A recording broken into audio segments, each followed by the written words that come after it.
माननीय एकनाथजी शिंदे साहेबांच्या नेतृत्वाखाली शिवसेनेची अफाट वाढणारी ताकद पाहून उभाठा गटाचं तोंड कडू झालेलं आहे।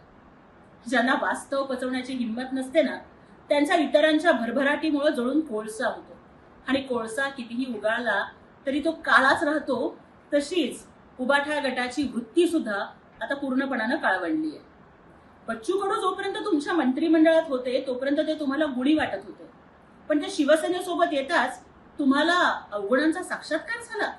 हा तुमचा ढोंगीपणा महाराष्ट्र उघड्या डोळ्यांनी बघतोय आणि संजय राऊतांसारख्या तोंड पाटीलकी करणाऱ्यांना स्वतःच्या पक्षात काय चाललंय हे सुद्धा ठाऊक नसतं। उद्धव साहेबांना विधान परिषदेवर पाठवणार म्हणून टिमकी वाजवणारे राऊत तोंडावर आपटले आणि पक्षानं दानवे साहेबांना पाठवलं। अहो, स्वतःच्या पक्षात कुणाला संधी मिळतेय हे सुद्धा ज्याला माहिती नसतं, त्याच्या शब्दाला कवडीची सुद्धा किंमत नाही हे आता महाराष्ट्राला कळून चुकलेलं आहे। मैदानात उतरून लढण्याची ताकद तुमच्या मालकाची नाही आणि हे मान्य करायची हिंमत या बोलक्या पोपटात नाही।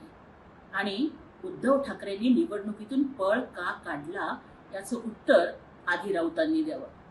काँग्रेसच्या खोडावरती तुमच्या द्वेषाची वेल चढलेली आहे। काँग्रेसच्या वृक्षावरती जगणाऱ्या पांडुगुळाची अवस्था तुम्हाला आलेली आहे। उभाठा गटाला आता द्वेषाची हिरवी पालवी फुटली आहे आणि म्हणूनच शिवसेनेच्या झाडाला लागलेली भगवी फुलं तुमच्या डोळ्यात खुपत आहेत। हे लोक बौद्धिक दिव्यांग झालेले आहेत। खरं तर शारीरिक दिव्यांग असणाऱ्यांच्यावरती उपचार करता येतो, परंतु ज्यांच्या बुद्धीलाच लकवा मारलाय त्यांचं काय करणार? त्यांना उपचाराची आणि मदतीची जर गरज असेल ना, तर त्यांनी बच्चू कडूंच्या प्रहार संघटनेकडे मदतीसाठी अर्ज करावा।